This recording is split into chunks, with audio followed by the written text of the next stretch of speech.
إن الحمد لله نحمده ونستعينه ونستغفره ونعوذ بالله من شرور أنفسنا ومن سيئات أعمالنا من يهده الله فلا مضل له ومن يضلل فلا هادي له وأشهد أن لا إله إلا الله وحده لا شريك له وأشهد أن محمدًا عبده ورسوله يا أيها الذين آمنوا اتقوا الله حق تقاته ولا تموتن إلا وأنتم مسلمون يا أيها الناس اتقوا ربكم الذي خلقكم من نفس واحدة وخلق منها زوجها وبث منهما رجالا كثيرا ونساء واتقوا الله الذي تساءلون به والأرحام إن الله كان عليكم رقيبا يا أيها الذين آمنوا اتقوا الله وقولوا قولا سديدا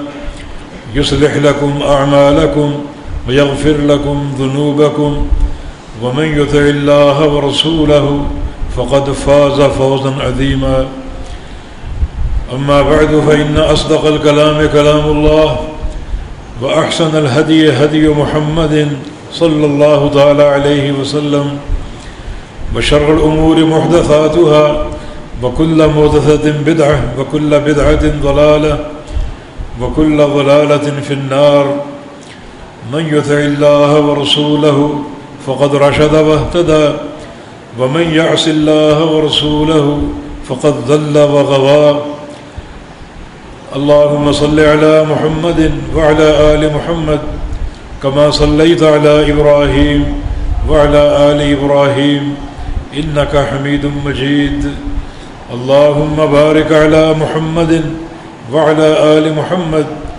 كما باركت على إبراهيم وعلى آل إبراهيم إنك حميد مجيد سبحانك لا علم لنا إلا ما علمتنا إنك أنت العليم الحكيم رب اشرح لي صدري ويسر لي أمري واحلل عقدة من لساني يفقه قولي لقد قال الله سبحانه وتعالى بعد أعوذ بالله من الشيطان الرجيم من همزه ونفخه ونفثه بسم الله الرحمن الرحيم ولا تحسبن الله غافلا عما يعمل الظالمون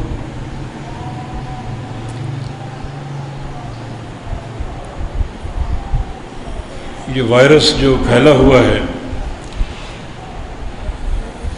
اس نے پوری دنیا میں ایک جمود طاری کر دیا ہے. تقریباً سارے دروازے بند ہو چکے ہیں، ہوٹلوں کے، مارکیٹوں کے، دکانوں کے، اسکولوں کے، مدارس کے.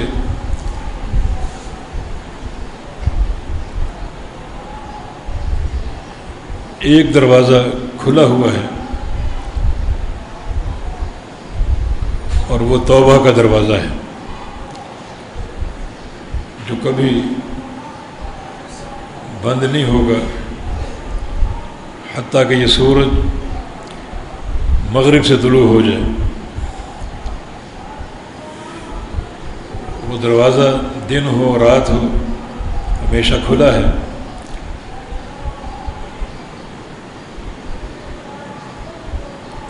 اس دروازے کی بڑی عجیب خصوصیتیں ہیں. وہ دروازہ تنگ نہیں ہے، بڑا وسیع ہے، حتیٰ کہ سورج وہاں سے طلوع ہوتا ہے،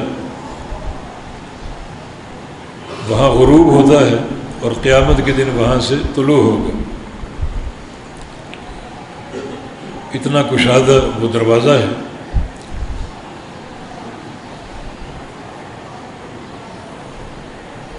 اللہ تعالیٰ نے یہ دروازہ بنایا اور ہمیں حکم دیا کہ توبوا الی اللہ توبۃ نصوحا. یہ دروازہ تیار ہے، تم سچی توبہ کر لو. جو اس دروازے کا خالق اور مالک ہے، اس کی شان یہ ہے کہ یمد یدہ باللیل لیتوب مسیء النہار ویمد یدہ بالنہار لیتوب مسیء اللیل۔ جو ہی رات شروع ہوتی ہے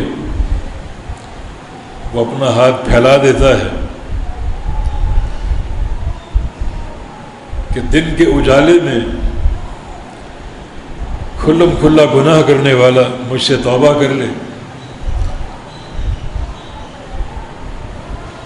اور جو ہی دن کا آغاز ہوتا ہے تو اپنا ہاتھ پھیلا دیتا ہے کہ رات کی تاریکی میں چھپ کر گناہ کرنے والا مجھ سے توبہ کر لے۔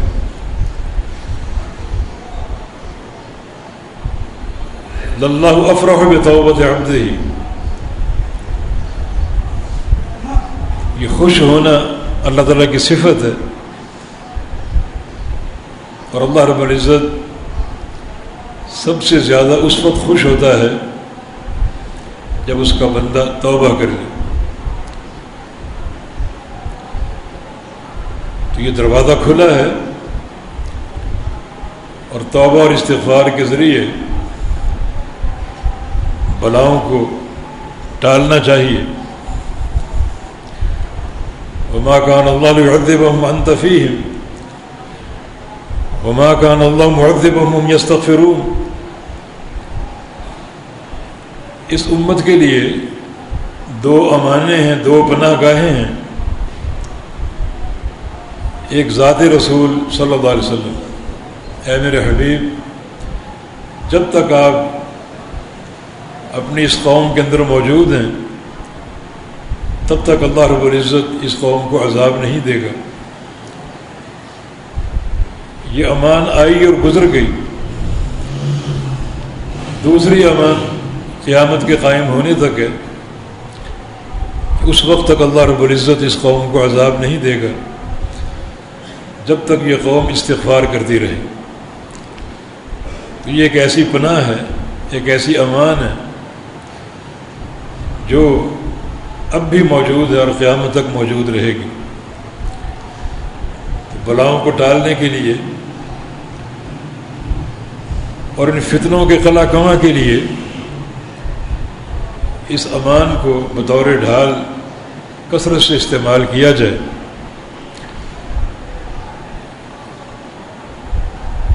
دوسری ایک پناہ گاہ اور بھی ہے، اور وہ ہے صدقہ دینا۔ صدقہ بھی بلاؤں کو ٹالتا ہے، اور نبی علیہ السلام کی حدیث بھی ہے، داووا مرضاکم بالصدقہ،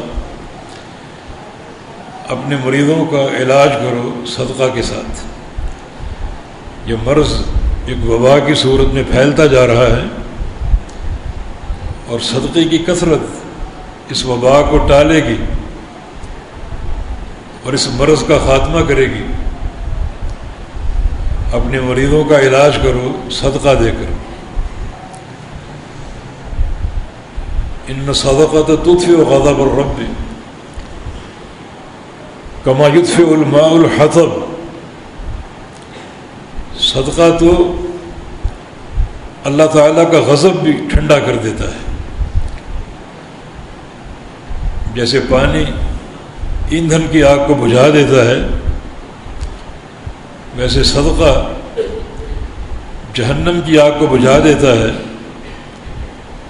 اور اللہ تعالیٰ کے غضب کو ٹھنڈا کر دیتا ہے۔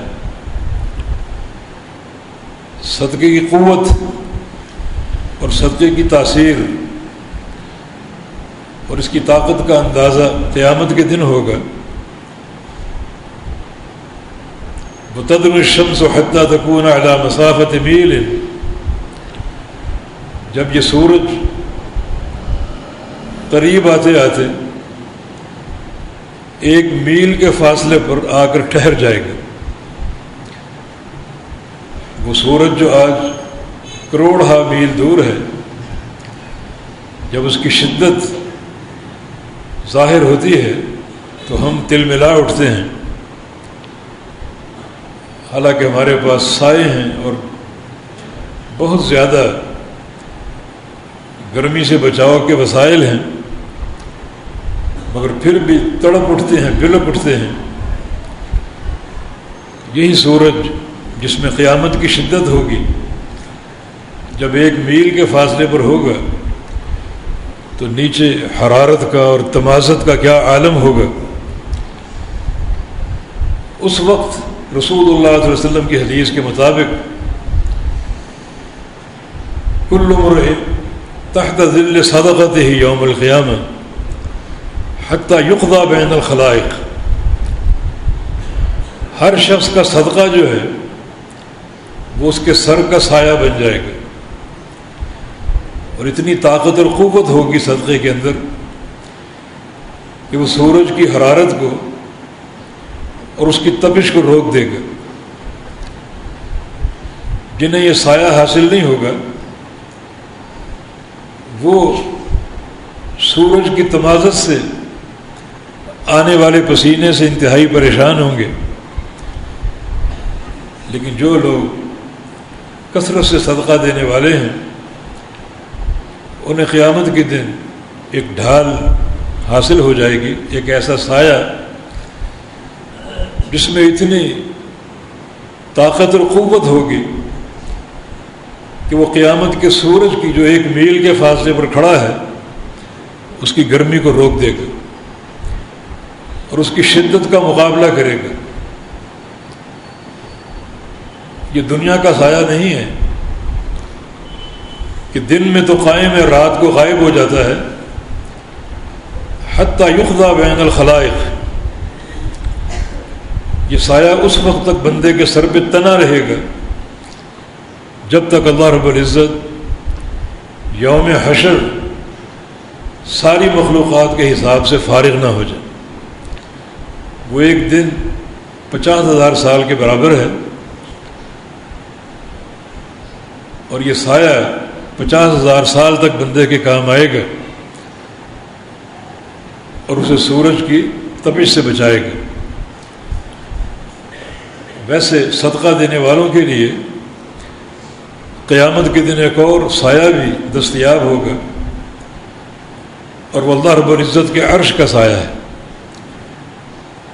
نبی علیہ السلام کا ارشاد گرامی، رجل تصدق بصدقۃ فاخفاها حتی لا تعلم شمالہ ما تنفق یمینہ، وہ شخص جو صدقہ دے اس قدر چھپا کر کہ اس کے بائیں ہاتھ کو معلوم نہ ہو سکے کہ دائیں ہاتھ نے کیا خرچ کیا ہے، تو اللہ رب العزت اسے قیامت کے دن اپنے عرش کے سائے میں لے لے گا۔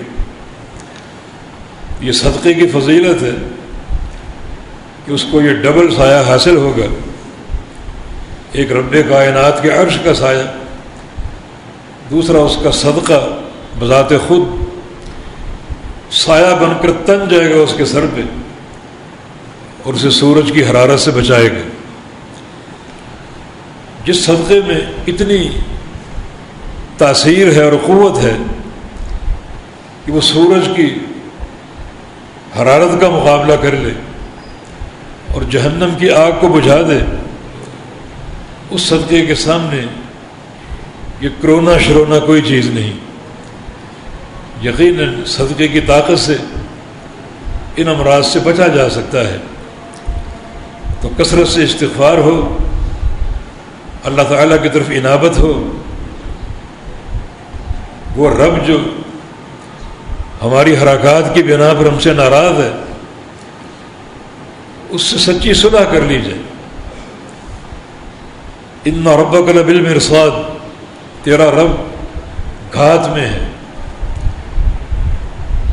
ولا تحسبن اللہ غافلا عما يعمل الظالمون، یہ ظالم جو کچھ کر رہے ہیں اللہ تعالیٰ کو غافل نہ سمجھو، وہ ڈھیل دیتا ہے اور پکڑ لیتا ہے۔ یہ قانون قدرت ہے، اللہ تعالیٰ کی سنت کونیہ کہ اللہ رب العزت لوگوں کی پکڑ کرتا ہے، اپنی گرفت میں لے لیتا ہے، جب لوگوں کی فرعونیت اور ان کا ظلم و جبر ایک حد سے بڑھ جائے، ایک حد تک اللہ ڈھیل دیتا ہے اور پھر قوموں کو پکڑ لیتا ہے۔ حتی اذا اخذت الارض زخرفها وزینت وظن اهلها انهم قادرون علیها اتاها امرنا لیلا او نہارا، جب زمین خوب سج دھج جاتی ہے، مزین ہو جاتی ہے، جو قوموں کی ترقی کی علامت بن جاتی ہے کہ جناب زمین صاف ستھری کر لی ہم نے، ہماری فیکٹریاں، ہمارے باغات، ہماری رونقیں، ہمارے کلب، یہ شراب خانے اور یہ زینت کے اڈے اور ریانیت اور بے حیائی کے اڈے اس زمین کو سجا دیتے ہیں، کب تک؟ وزینت، زمین مزین ہو جاتی ہے، وظن اہلها انہم قادرون علیہا، اور اس زمین کے لوگ یہ سمجھتے ہیں کہ ہم تو ہر شے پر قادر،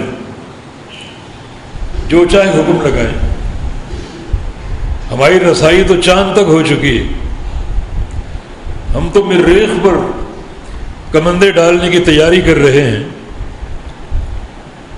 ہمارے پاس اسلحے کی بہتات ہے،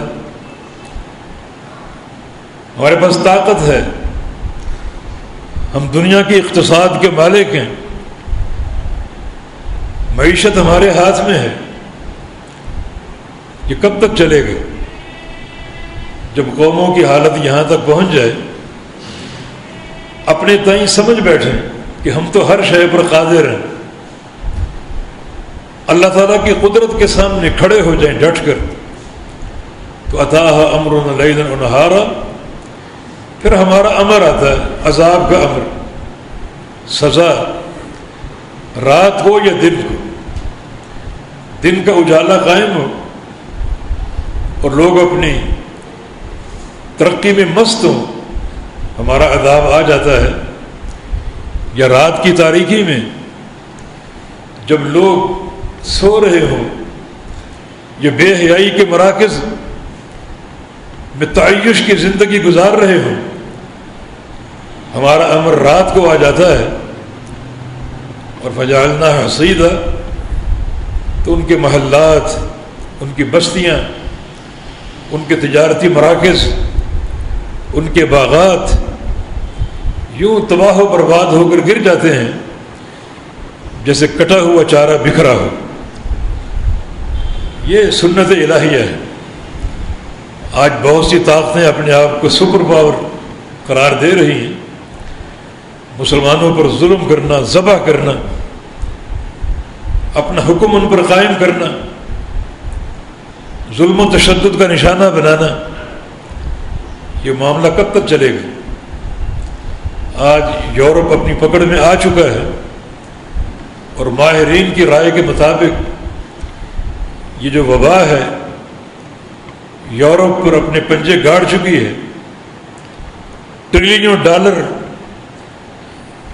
یہ مرض تجارتوں کا نقصان پہنچائے گا، ان کی معیشت مفلوج ہو جائے گی، ان کی طاقتیں بارہ بارہ ہو جائیں گی۔ یہ ہے وہ اللہ تعالیٰ کا قانون جو ہمیشہ قائم رہنے کے لیے موجود ہے، اس کے ہاں ڈھیل ہے مگر پکڑ بڑی سخت ہے۔ ان ربک لبالمرصاد، تیرا رب گھات میں ہے، اور اپنے پروردگار کو غافل نہ سمجھو، یہ پکڑ کسی وقت بھی آ سکتی ہے، اور یہ پکڑ اس مرض کی صورت میں آ چکی ہے۔ سینکڑوں کی تعداد میں موتیں روزانہ ہو رہی ہیں ان ترقی یافتہ قوموں میں، اور کوئی ان کے پاس طاقت نہیں اس سے بچاؤ کے لیے، کوئی حربہ نہیں بچاؤ کے لیے، بربادی کے دھانے پر کھڑے ہیں۔ لیکن یہ کیفیت، یہ صورتحال ہم مسلمانوں کو توبۃ النصوح کی دعوت دیتی ہے۔ یہ قانون الہی آتا رہا ہے اور آتا رہے گا اور آ چکا ہے۔ بسم اللہ الرحمن الرحیم، الحاقۃ ما الحاقۃ وما ادراک ما الحاقہ، الحاق کا قیامت کا نام ہے، یہ حق سے ہے، حق کا معنی سچ، سچی آنے والی چیز، تم لاکھ اس کا انکار کرتے رہو مگر یہ حق ہے، حاقہ برحق ہے، یہ آنے والی آ کر رہے گی یقینی۔ مل حاق کا، تم کیا جانو حاقہ کیا ہے؟ وما ادراک مل حاق کا، تمہیں کیا معلوم یہ حاقہ کیا ہے؟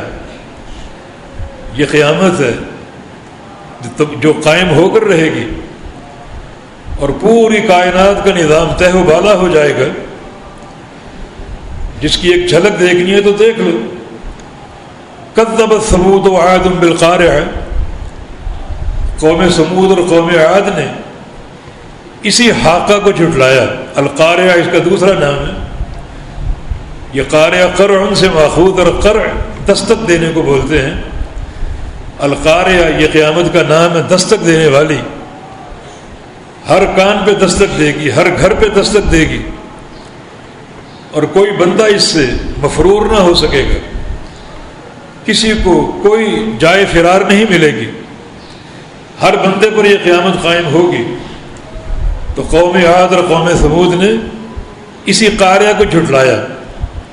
قوم ثمود وہ قوم ہے جس کی طرف اللہ تعالیٰ نے صالح علیہ السلام کو بھیجا، اور اس سے قبل قوم عاد جس کی طرف ہود علیہ السلام کو مبعوث کیا گیا، انہوں نے انبیاء کی دعوت کو جھٹلا دیا۔ اپنی طاقت پہ ناز تھا، اپنے وسائل پہ گھمنڈ تھا، بھاری بھاری جسموں کے مالک تھے، کھجوروں کے تنوں جیسے ان کے جسم تھے، اور بڑی طاقت کے نشے میں مست اور چور، اور سمجھتے تھے کہ کوئی ہمارا مقابل نہیں ہے۔ لیکن کب تک اکڑتے؟ آخر قانون الہی موجود ہے، اللہ تعالیٰ گھات میں ہے۔ فَأَمَّا ثَمُودُ فَأُهْلِكُوا بِالطَّاغِيَةِ، ایک ہی کڑک آئی اور قوم ثمود پر ایسی برسی، وہ اتنی شدت اور قوت کے ساتھ ان کے کلیجے شک ہو گئے، دل پھٹ گئے ان کے، اور فوراً وہ گر گئے جہاں بھی تھے۔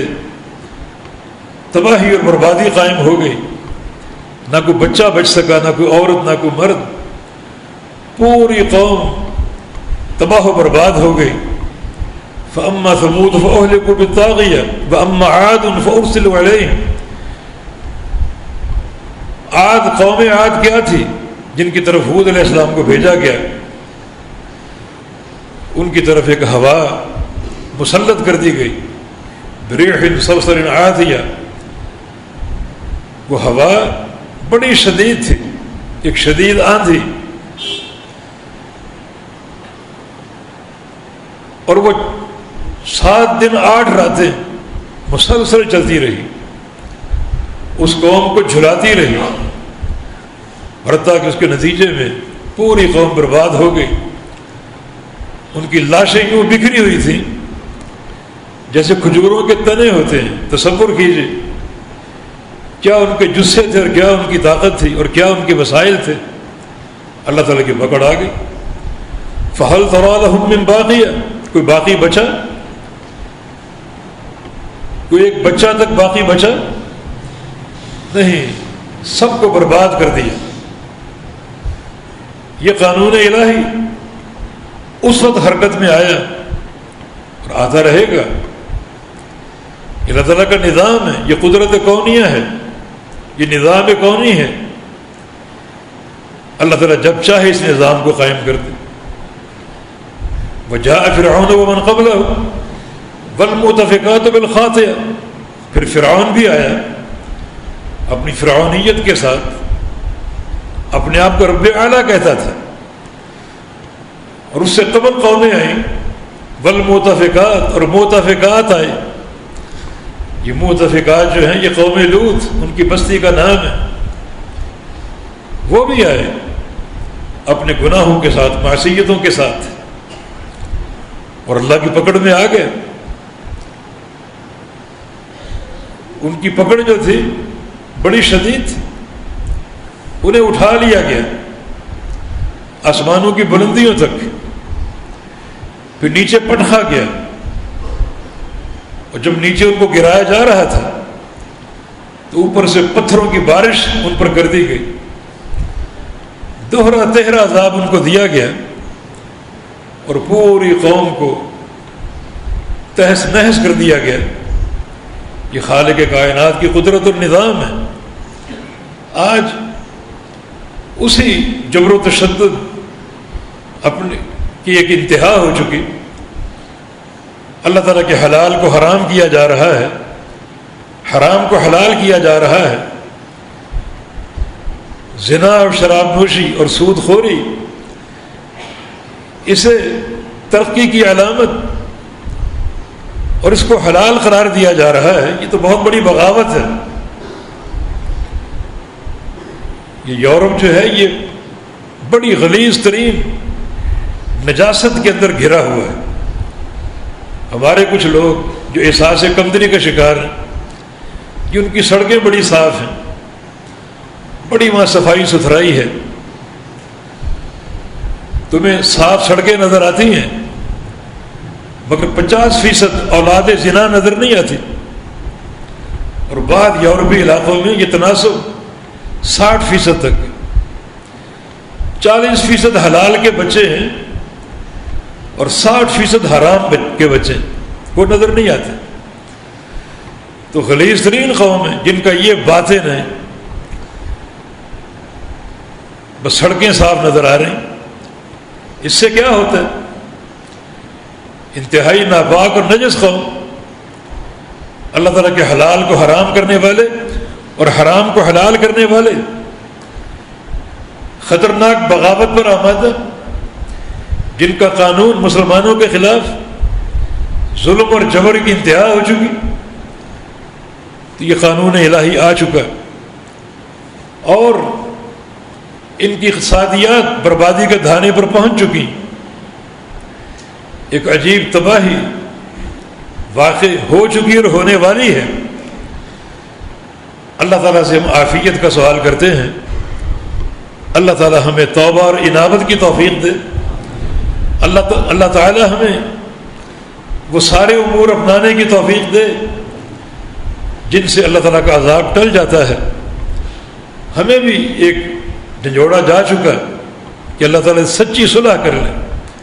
یہ دوستی ہی کارآمد ہے، وہی بچ پائے گا جو اللہ تعالیٰ سچی دوستی کر لے اور سچی صلح کر لے، جس کا نقطہ آغاز توبہ اور انابت کی شکل میں ہے، رجوع الی اللہ، اور پھر اللہ تعالیٰ کے دین کے ساتھ تمسک، اللہ تعالیٰ کا ذکر، اس کا خوف، تقوی اور پرہیزگاری، اور اس کے جو فرائض اور شرائع ہیں ان پر عمل اور ان کو اختیار کرنا، یہی عافیت النجات کا راستہ ہے۔ اللہ پاک امت مسلمہ کی حفاظت کرے۔ اللہ تعالیٰ جو ایک مرض وبائی شکل اختیار کر چکا، اللہ ہم سب کو اس سے محفوظ رکھے، اور اللہ رب العزت سچی توبہ اور انابت کا راستہ اختیار کرنے کی توفیق عطا فرما دے۔ اقول قولی ھذا واستغفر اللہ لی ولکم، وآخر دعوانا ان الحمد للہ رب العالمین۔